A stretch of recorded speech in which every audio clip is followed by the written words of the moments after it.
Welcome to Tina Talks. Today, we have a very special guest, and we are going to discuss what is ISO 9001 and why should you care? My guest today is George Mihali.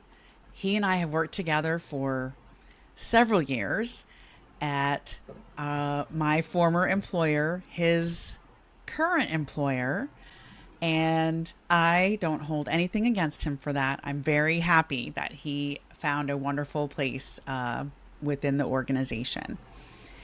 And he had a lot of experience before he came to us in ISO 9001. And so I thought he would be perfect to chat about it and give a perspective that I don't necessarily have on the manufacturing side of the table, where I'm primarily a services provider expert.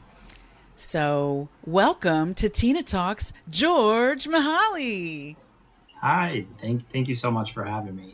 I'm excited to be here. Let's Absolutely. discuss some riveting ISO business. I know, George. We love having talks about quality, having quality talks, if you will. So, I just wondered, how did ISO 9001 first show up in your world? Yeah, absolutely. So it started with my previous job. We were a very small company when we started. I think we had about 25 people. But as the company started growing, it became apparent that something extra was needed, not only for our own internal purposes to improve our processes and how we did things, but it became a requirement that a lot of our customers were demanding of us in order to do business with us. So uh, a talk was had, and the decision was made to pursue ISO 9001, and that's how I Is first became there aware of it. is there a reason why ISO 9001 was selected? Were there other options that you guys were looking at, or was ISO 9001 specifically your customer's requirement? It was particularly the customer's requirement. Uh, with us being a distributor at the time, delivering to manufacturers, most, if not all of them, had some sort of ISO requirements for quality of product. So it was less risk for them to do business with an ISO certified company than not. So uh, yeah, there really wasn't any other options. Okay. So it really was a business decision before you realized how beneficial it could even be. Absolutely, absolutely. All right. So when you guys had that conversation, your organization, were you a part of the decision making, or was it sort of flowed down to you? At the time, I was just a tiny little peon at the company. So that decision was handled by the leadership. However, I did play a little bit of a part with the logistics team, which is where I was working. At the time, I was voluntold to become a process owner for that department and help with the procedures and creations of the requirements there. And you took to it like a duck to water. Absolutely. Absolutely. It was an instant click. Now, I know, all jokes aside, but when I first was introduced to the standard back in, well, 2009, I didn't even know that I was functioning in that way. My company, we had an audit where we actually had to go from ISO 9001 to AS 9100 certification. And in the audit, the auditor was asking all these questions.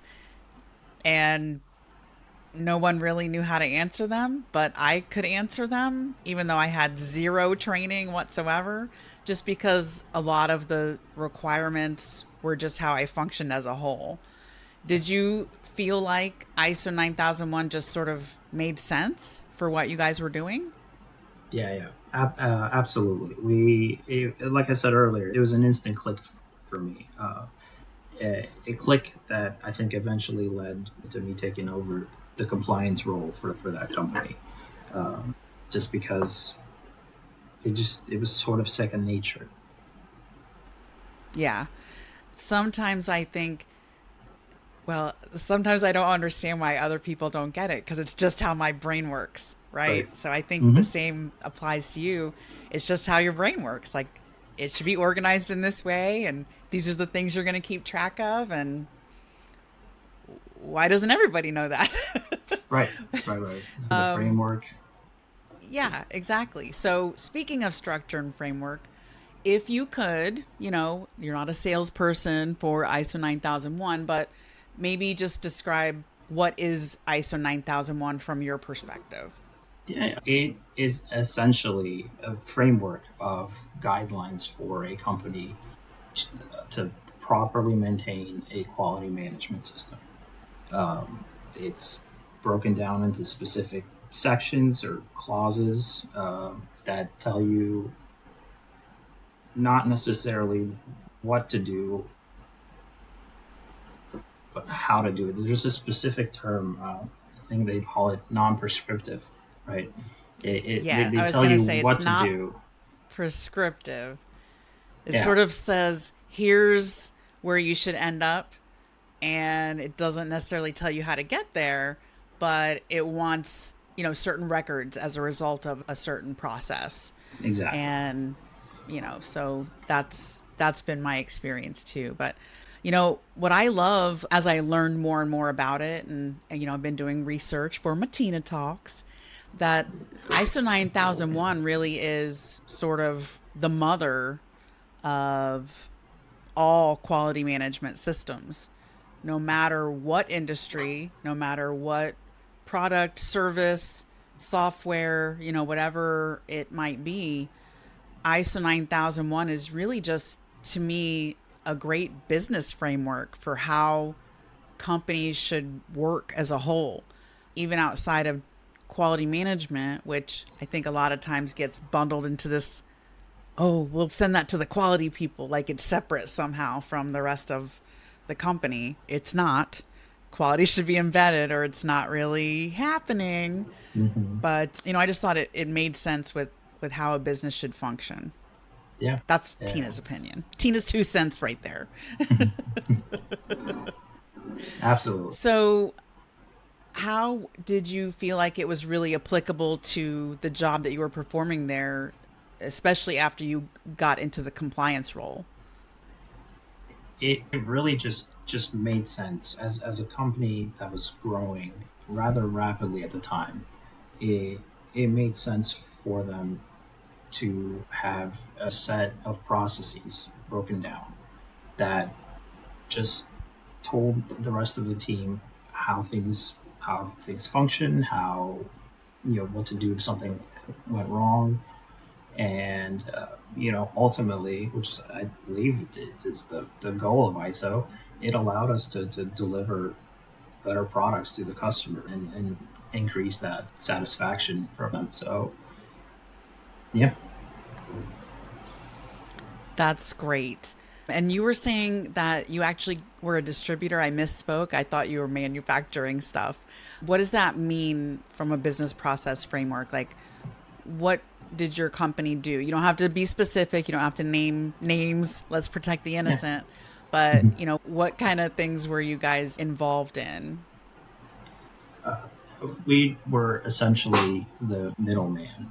We brought in large quantities of mainly aluminum, some steel from overseas, and then customers would reach out to us. They couldn't use the full size of it, so they bought a coil or whatever medium was used, and then they would manufacture it and they would cut it down to whatever size they needed it, and sell it to even smaller customers.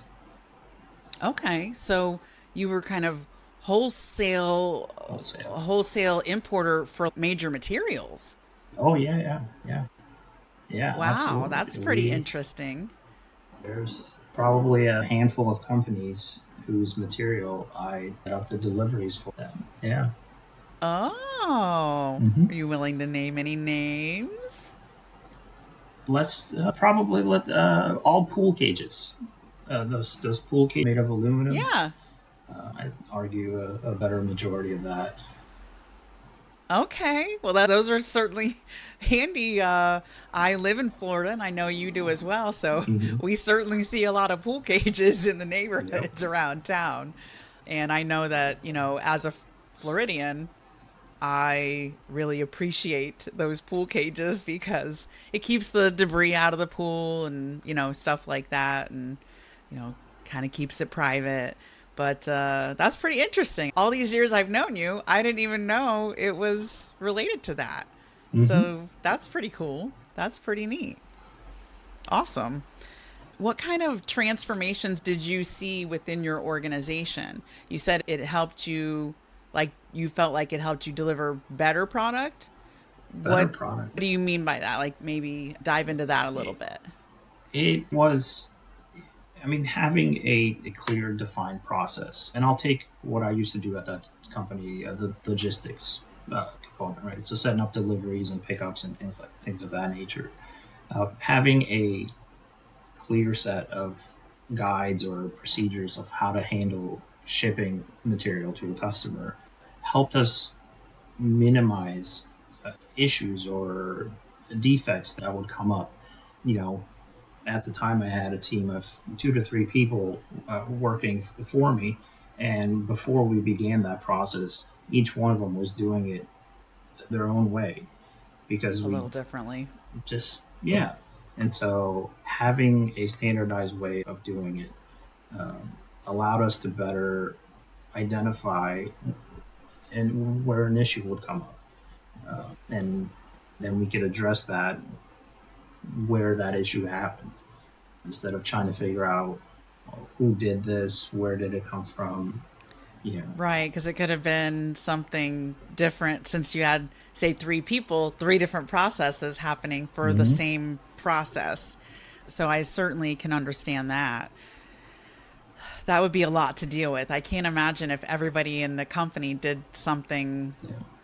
a little bit differently. And, I really sort of define that's what quality is, right? I think it's consistency and it makes things work smoother and faster. There's an efficiency that comes with already knowing exactly what the steps are to get that process done and what the expectations are from your boss, your Mm-hmm. customer, so on and so forth, because you've already identified that stuff. So I always also joke that I was kind of an efficiency expert because I felt like quality processes just naturally lend themselves to efficiency. Did you guys experience that as well? Certainly, certainly. Just well, like I said, having everyone follow the same set of rules led to more material being shipped out, which ultimately led to more money in our pockets. So, Profit's a good thing, right? mm-hmm. Nobody complains about profit. Awesome. So then I know when you switched over to more of an aerospace services provider, what were the major differences that you saw and or what were some similarities that you saw in regards to how, ISO 9001 and AS, but it's all Mm-hmm. inclusive, were implemented at that organization?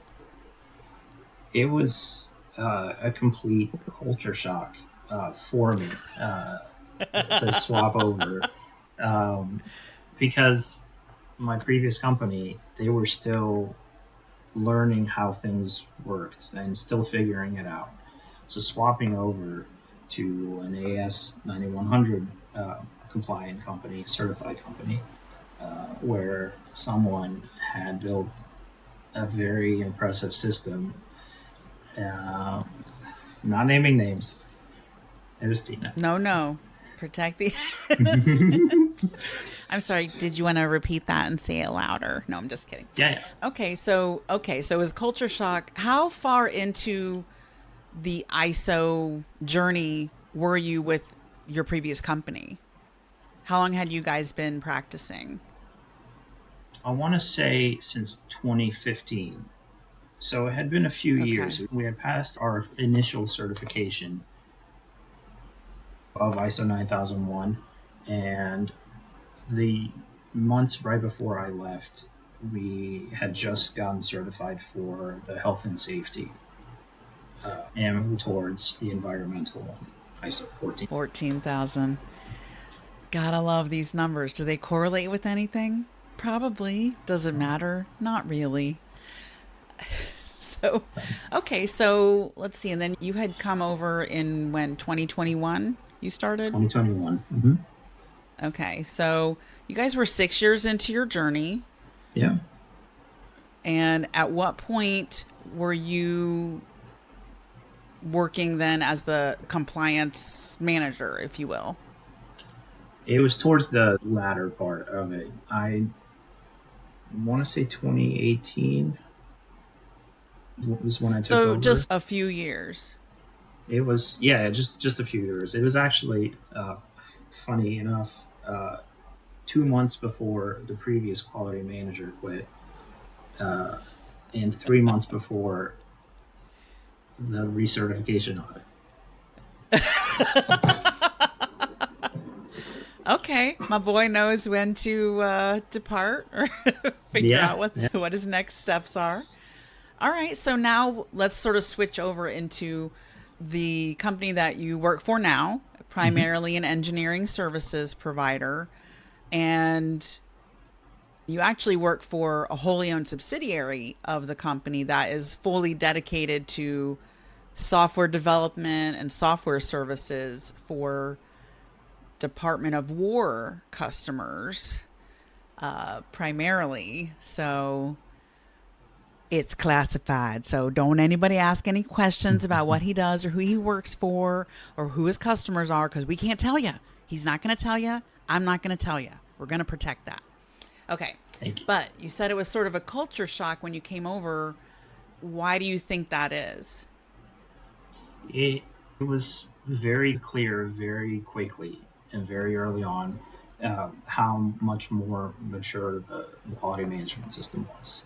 Based on where I came from, there was a lot of turnover in that role. And so every time somebody new would come over, they would start doing it their own way and shifting gears around. Where here, it was it's just a way to do things, and it had been like that for a very long time prior to me joining.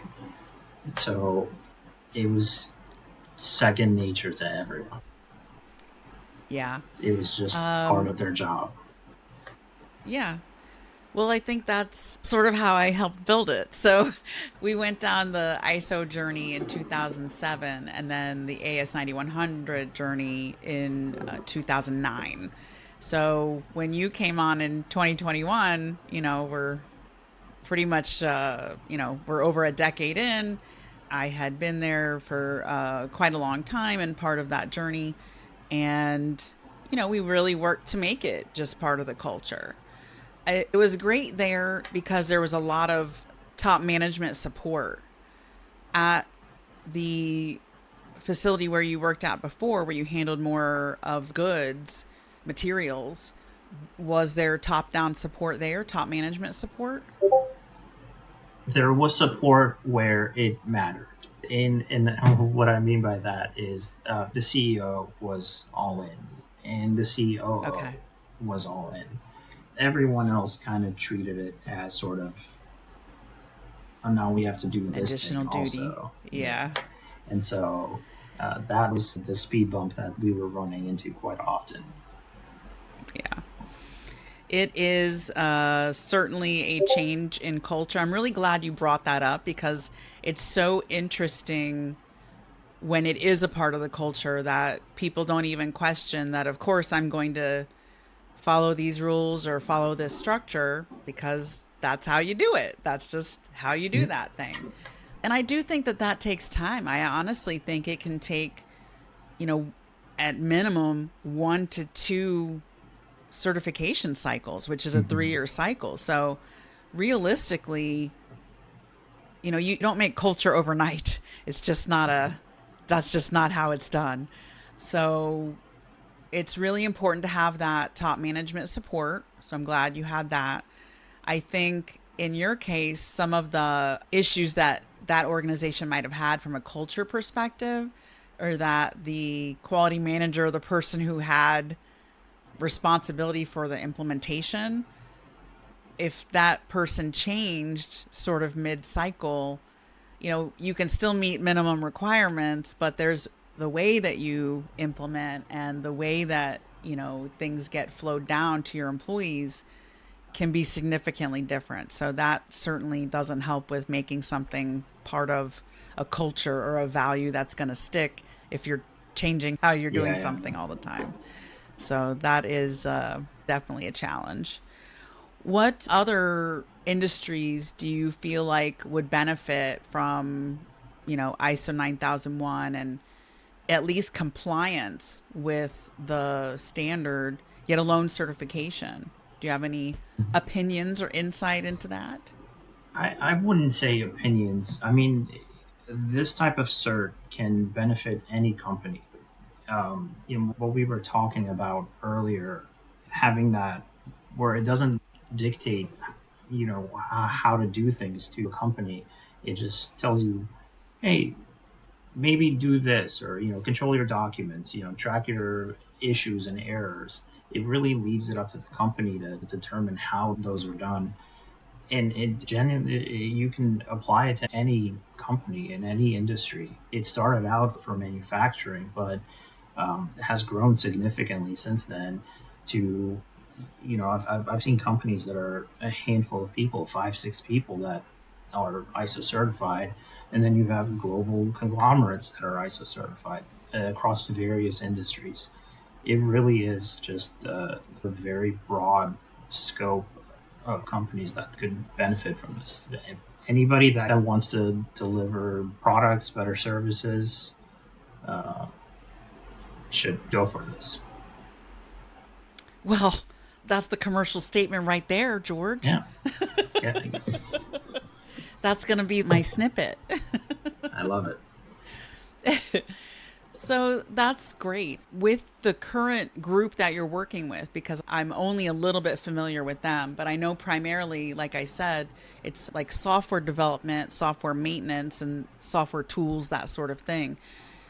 Do you see, or can you help describe for me how ISO is implemented in that kind of environment? Absolutely. It's very similar to how things were done before. Having a set of procedures in place definitely helps the developers, the testers, the project managers, the program managers, and all the various roles of the company uh, better deliver product to our customers. Uh, as is with any software, you're going to run into issues, bugs, defects. Having a procedure in place for what to do when a defect comes up is important to make sure that good product goes out to the customer. That's awesome. Have you guys had any feedback from your customers in regards to like the implementation of the quality standard? I am not aware of any. We are perfect. Oh, I see. So I understand. I'm sure that all of your CPARs reflect exceptional in Mm-hmm. all areas, right? Yeah. Okay. Mm-hmm. I don't even know what I was asking. Crazy. Crazy. Okay. And so it's actually great to have that feedback because I wasn't really familiar with how it could impact, software development as well. I think a lot of times when people think about software development or they hear the word development, they immediately want to say, oh, CMMI, which is a whole other Mm-hmm. beast and animal all by itself. So I do love that you sort of brought to light that ISO can really help with that type of organization as well. And I know that it helps with engineering services and obviously the materials world as well. Did you work in any of the roles? Were you able to work with any suppliers on, like their systems or doing like a supplier audit or anything like that?